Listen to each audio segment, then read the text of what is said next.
Have you ever learned how to do something just by watching someone else do it? Maybe you saw a friend cook rice and the next time you nailed it without a recipe. That, my friend, is vicarious learning in action. Vicarious learning is learning that happens indirectly.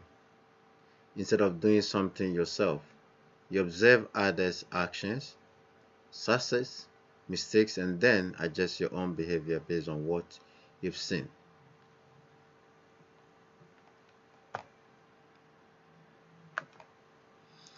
It is a big part of how we grow, especially in childhood. Think about a child watching his older sibling getting punished for drawing the wall. He probably will not try the same thing again. There are four parts of vicarious learning: attention, retention, reproduction, and motivation. Attention is when you need to focus on the model's behavior. Retention, you must remember what you've seen. Reproduction is when you try to copy the behavior, and motivation is when you need a reason to do it.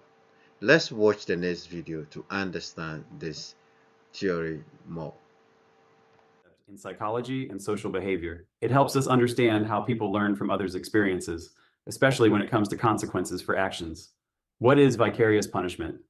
Vicarious punishment happens when a person sees someone else get punished for a behavior. This observation makes the person less likely to do the same behavior. For example, if a student sees a classmate get in trouble for talking during a test, they might decide not to talk during tests to avoid getting in trouble themselves. How does it work? Vicarious punishment works through observation. People learn by watching others. This is a key part of a theory called social learning theory, which was developed by a psychologist named Albert Bandura. According to this theory, we do not need to experience everything firsthand to learn. We can learn from watching others and seeing what happens to them. Why is it important? Vicarious punishment is important because it helps maintain order and discipline in groups. In schools, workplaces, and even families, people often learn what is acceptable and what is not by seeing what happens to others. This can help prevent rule breaking and promote good behavior. Examples in everyday life. At school, imagine a student named Alex. Alex sees another student, Jamie, getting detention for being late to class. Alex does not want detention, so they make sure to arrive on time. Alex has learned from Jamie's punishment without having to experience it themselves. At home. At home, siblings can learn from each other's mistakes. If one child is punished for not doing their chores, the other children might be more likely to do their chores to avoid getting punished. At work. In the workplace, employees can learn from their colleagues. If an employee sees a coworker get reprimanded for missing deadlines, they might work harder to meet their own deadlines. Benefits of vicarious punishment promotes learning without direct consequences.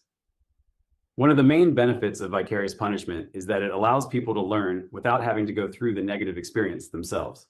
This can make learning more efficient and less painful. Helps maintain order. By observing the consequences faced by others, individuals can understand the rules and expectations of their environment. This helps maintain order and encourages people to follow the rules.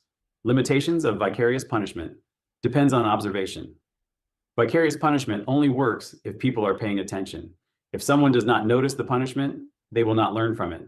For example, if a student is not aware that a classmate was punished for cheating, they may not be deterred from cheating themselves. Might not apply to everyone. Not everyone learns the same way. Some people might not be affected by vicarious punishment. They might need to experience consequences firsthand to change their behavior.